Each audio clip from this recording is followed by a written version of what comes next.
ladies, attention please. 99 TV brings you Wonder Chef Freedom Sale. Kitchen products by 15% వరకు discount. Description లో link పై click చేసి best offers తో ఇప్పుడే shop చేయండి. విజయసాయి రెడ్డి కొత్త పార్టీ పెట్టబోతూ ఉన్నారు. వాస్తవానికి ఆయన వైసీపీలో రిజైన్ చేసిన తర్వాత వ్యవసాయం చేసుకుంటానన్నారు. ఆ తర్వాత రాజకీయాలకు దూరంగా ఉంటానన్నారు. భారతీయ జనతా పార్టీలో చేరే ప్రయత్నం జరుగుతోంది అనే ప్రచారం కూడా జరిగింది. కానీ ఇప్పుడు కొత్త పొలిటికల్ పార్టీ తిరుమల వేదికగా ఆయన ప్రకటించేశారు. అంటే ఒకానొక దశలో వైఎస్ఆర్ కాంగ్రెస్ పార్టీలో నెంబర్ 2, వైఎస్ఆర్ కాంగ్రెస్ పార్టీలో చక్రం తిప్పిన వ్యక్తి, జగన్కి చాలా దగ్గర వ్యక్తిగా ఉన్న విజయసాయి రెడ్డి ఆ తర్వాత గ్యాప్ వచ్చింది, రిజైన్ చేశారు, అది ఇది అయిపోయింది. ఇప్పుడు ప్రశ్న ఏంటంటే ఆంధ్రప్రదేశ్లో ఈ పొలిటికల్ స్పేస్ ఉందా కొత్త పార్టీకి? విజయసాయి రెడ్డి అంటే డబ్బు ఉండొచ్చు, బట్ ఒక పొలిటికల్ పార్టీని నడిపించాలంటే కార్యకర్తలు కూడా ఉండాలి, మంది ఉండాలి కూడా. సో ఏంటి విజయసాయి రెడ్డి వ్యూహం ఏమై ఉండొచ్చు అంటారు? అంటే విజయసాయి రెడ్డి రాజకీయ పార్టీకి సంబంధించి చాలా రోజు చర్చ జరుగుతుంది. ఈ రోజు కొంత అఫీషియల్గా ఆయన శ్రీవారిని దర్శించుకొని నేను అటు పార్టీని ప్రకటించబోతున్నాను అంటూ ఒక క్లారిటీ అయితే ఇచ్చేశారు. కొత్త రాజకీయ పార్టీ పెడుతున్నానని ఆయన చెప్పారు.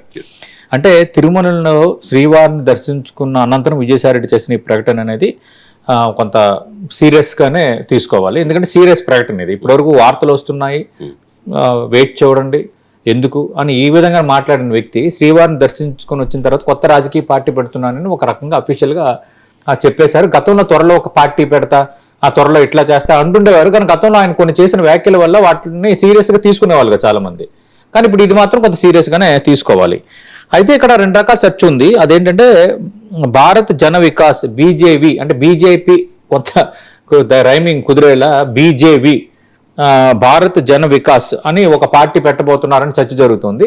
అలాగే కొన్ని సర్కిల్స్లో చర్చ ఏంటంటే పిఆర్పి ప్రజా రాజనీతి పార్టీ అని గతంలో ఈ పార్టీ పేరుతో రిజిస్ట్రేషన్ చేశారు అన్నది మరో చర్చ జరుగుతుంది. ఏదేమైనా ఇంకా ప్రకటించబోతున్నారు కాబట్టి చూడాలి. కానీ ఇప్పుడు ఏంటంటే విజయసాయి రెడ్డికి సంబంధించి వైఎస్ఆర్ కాంగ్రెస్ పార్టీలో ఒక రకంగా నెంబర్ 2గా వెలుగొందిన వ్యక్తి, చార్టర్డ్ అకౌంటెంట్గా, ప్రముఖ ఆడిటర్గా ఆయన గుర్తింపు ఉంది. అలాగే వైఎస్ జగన్మోహన్ రెడ్డి అక్రమాస్తుల కేసు, క్విట్ ప్రోకో కేసులు అన్నింటిలో కూడా దాదాపు A2గా విజయసాయి రెడ్డి ఉన్నారు. ఒక రకంగా కేసుల అంశం కూడా ఈయన వెంటాడుతోంది. అయితే YSR Congress party parliamentary party నేతగా ఢిల్లీ లెవెల్లో కొన్ని విస్తృత పరిచయాలను అయితే ఆయన ఏర్పరచుకోగలిగారు. బీజేపీ నేతలతో, మిగతా పార్టీల అగ్రనేతలతో సత్సంబంధాలు అయితే విజయసాయి రెడ్డికి ఉన్నాయి. కానీ ఆయనైతే ఒక సీరియస్ రాజకీయ పార్టీ పెడుతున్నారనేది వాస్తవం. ఇందాక అన్నట్టుగా 2 పేర్లు ఒక పేరు అనేది కావచ్చు. మూడోది ఆయన కొంత బిగ్ ప్లాన్తో వస్తున్నారు. కేవలం ఒక రాజకీయ పార్టీ అనే కాకుండా అప్పుడు సాక్షిని ఏ ఉద్దేశంతో రాజశేఖర్ రెడ్డి అప్పుడు పెట్టారు, సాక్షి అనే ఒక దినపత్రికని, ఒక టీవీని ఎక్కడైతే ఫ్లోట్ చేశారో అది ఖచ్చితంగా రాజకీయంగా అప్పుడు రాజశేఖర రెడ్డికి ఎలా ఉపయోగపడింది అనే దానికంటే వైఎస్ జగన్మోహన్ రెడ్డికి బాగా ఉపయోగపడింది వైఎస్ఆర్ కాంగ్రెస్ పార్టీకి. ఇప్పుడు వాళ్ళకి ఒక ఆయుధం, వాళ్ళ వాయిస్ బలంగా చెప్పుకోవడానికి. అలాగే ఖచ్చితంగా ఒక రాజకీయ పార్టీ పెడుతున్నప్పుడు మీడియా అండ కూడా మనకు ఉండాలని ఉద్దేశించి ఇప్పుడు విజయసాయి రెడ్డి ఏం చేస్తున్నారు, మీడియాకు కూడా రాబోతున్నారు. త్వరలో ఆయన దీపావళికి ఒక డిజిటల్ ఛానల్ లాంచ్ చేయబోతున్నారు కొంచెం హై లెవెల్లో. ఆ తర్వాత ఇప్పటికే దానికి సంబంధించి కొంత స్పేస్ అవన్నీ కూడా తీసుకున్నారనే ప్రచారం ఉంది. వచ్చే సంవత్సరం దీపావళికి శాటిలైట్ కూడా ఆయన రాబోతున్నారు. అంటే ఒక రాజకీయ పార్టీ, ఒక మీడియా పెట్టుకోవడం అంటే ఒక సీరియస్ పాలిటిక్స్ చేయాలనే ఉద్దేశంలోనే ఆయన ఉన్నారు. కానీ అంత వ్యాక్యూమ్ ఇప్పుడు ఆంధ్రప్రదేశ్ రాజకీయాల్లో ఉందా, విజయసాయి రెడ్డిని యాక్సెప్ట్ చేసే పరిస్థితి ఉందన్నది కీలకమైన ప్రశ్న మీరు అడిగింది. ఎందుకంటే ఆయనకు ఆర్థిక వనరులు ఉండొచ్చు, కానీ ఆర్థిక వనరులు వేరు, ప్రజా వనరులు వేరు. పబ్లిక్ తీసుకోవటంలోనే రాజకీయం అనేది వేరుంటుంది. నిజంగా మొత్తం డబ్బులే అన్నీ మాట్లాడతాయని అనుకుంటే ఎప్పుడో అంబానీ బ్రదర్స్ ఒక ప్రధాని, ఒక రాష్ట్రపతి అయిపోయేవాళ్ళు. కానీ ఇక్కడ అది కాదు కదా. రాజకీయాల్లో చాలా ఫినామినాస్ ఉంటాయి. ఇప్పుడు ఆంధ్రప్రదేశ్ పాలిటిక్స్ మనం చూసుకుంటే క్లియర్ కట్గా తెలుగుదేశం పార్టీ ఒక బలమైన రాజకీయ పార్టీగా, బలమైన క్యాడర్ ఉన్న పార్టీగా ఉంది. బట్ వేరాజ్ మీరు గతంలో ఎక్కడైతే వచ్చేసారో ఆ వైఎస్ఆర్ కాంగ్రెస్ పార్టీ కూడా అంత స్ట్రాంగ్గా ఉంది. 11 సీట్లు రావచ్చు, కానీ 40% ఓట్ బ్యాంక్ సాధించిన పార్టీగా ఉంది. అలాగే భారతీయ జనతా పార్టీ కూటమిలో ఉండొచ్చు, కానీ వాళ్ళకు కూడా ఉండాల్సిన పాకెట్ వాళ్ళకు ఉంది. అంతకు మించి జనసేన పార్టీ అనేది అక్కడ కీలకమైన పొలిటికల్ శక్తిగా ఎదిగింది, ఇప్పుడు 3వ శక్తిగా. ఎందుకంటే గతంలో ఉమ్మడి ఆంధ్రప్రదేశ్లో కాంగ్రెస్ వర్సెస్ టీడీపీ ఉండేది. 2009 ఎన్నికల్లో ప్రజారాజ్యం వచ్చింది, కొంత ఇంపాక్ట్ చూపించింది. తర్వాత ప్రజారాజ్యం చిరంజీవి దాన్ని విలీనం చేసేశారు.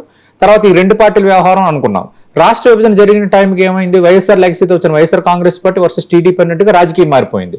మళ్ళీ ఆంధ్రప్రదేశ్లో 2 పార్టీల రాజకీయం అనుకుంటున్న క్రమంలో జనసేన ఫ్లోట్ అవటము, జనసేన మొన్న 2024 ఎన్నికల్లో అత్యంత కీలకంగా వ్యవహరించడం, 100% స్ట్రైక్ రేట్తో ఓటింగ్ రావటం, వీటన్నిటి పరిస్థితులు మనం చూసుకునేటప్పుడు జనసేన కూడా దానికంటే ఒక పాకెట్ సాధించుకుంది పొలిటికల్గా.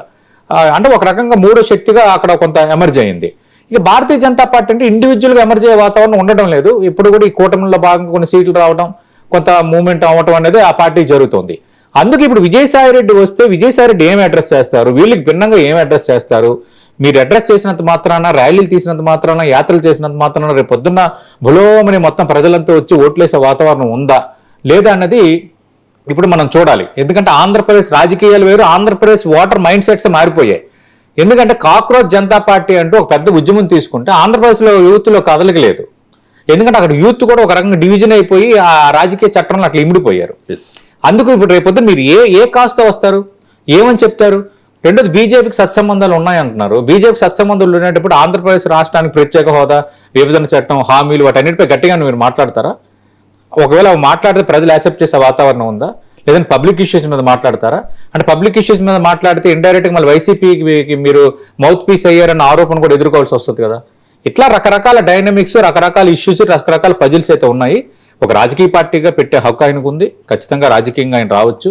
ఆయన కొంత వ్యూహకర్తగా స్ట్రాటజీస్ కూడా బాగా ప్లే చేస్తాడు ఆయన. అది కొంత ఆయన స్ట్రెంతే. ఆర్థిక వనరులు రెండో స్ట్రెంత్. మూడోది వైసీపీ నుంచి వచ్చేసారు కాబట్టి వైసీపీ క్యాడర్ నుంచి ఎలాంటి తలనొప్పులు ఎదురవుతాయి అనేది.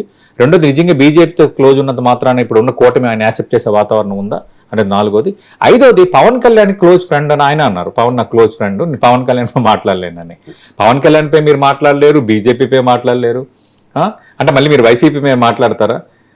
అప్పుడు వైసీపీ మాట్లాడితే తెలుగుదేశం పార్టీ మౌత్ పీస్ అని మీరు అంటారు, లేదా కూటమి మీద మాట్లాడితే వైసీపీ మౌత్ పీస్ అని అంటారు. ఇవన్నీ కూడా రేపు పొద్దున్న వస్తాయి.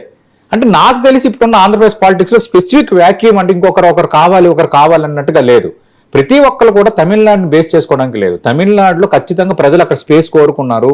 అందుకే 37 ఏళ్ళు ద్రవిడ్ పాలిటిక్స్ సంగీతం పాడుతూ ఆయనకి అవకాశం దక్కింది. నిన్న కూడా చూసాం కదా అక్కడ మొన్న చేసిన కామెంట్స్, స్పేస్ ఎందుకు అక్కడ ఉన్న దీనికి అక్కడ ఒక వ్యాక్యూమ్ కుదిరింది కాబట్టి విజయ్ సీఎం అవ్వగలిగారు. కానీ ఇప్పుడు అక్కడ వ్యాక్యూమ్ ఆంధ్రప్రదేశ్ పాలిటిక్స్లో అయితే లేదు. మరి కొత్తగా వచ్చి ఏం చెప్తారు, ఏం కొత్తదనం చూపిస్తారు, ఏ విధంగా యూత్ని లాక్కోగలుగుతారు, ఏ విధంగా పార్టీని ఎమర్చుతారు, ఏ విధంగా ఫ్లోట్ కాగలుగుతారు అనేది కొంత ఇంట్రెస్టింగే. చూద్దాం. మనం ముందుగానే అనకూడదు కానీ బట్ రాజకీయంగా ఏమో ఆయన లెక్కలు ఎలా ఉన్నాయో అనేది. ఎందుకంటే లెక్కలు వేయటంలో మంచి వ్యూహకర్తే విజయసాయిరెడ్డి. బట్ ఆ లెక్కలు ఎంతవరకు వర్కౌట్ అవుతాయి అనేది వేచి చూడాలి. All ladies attention please. 99 TV brings you Wonder Chef Freedom Sale. Kitchen products by 15% వరకు discount. Description లో లింక్ పై క్లిక్ చేసి బెస్ట్ ఆఫర్స్ తో ఇప్పుడే షాప్ చేయండి.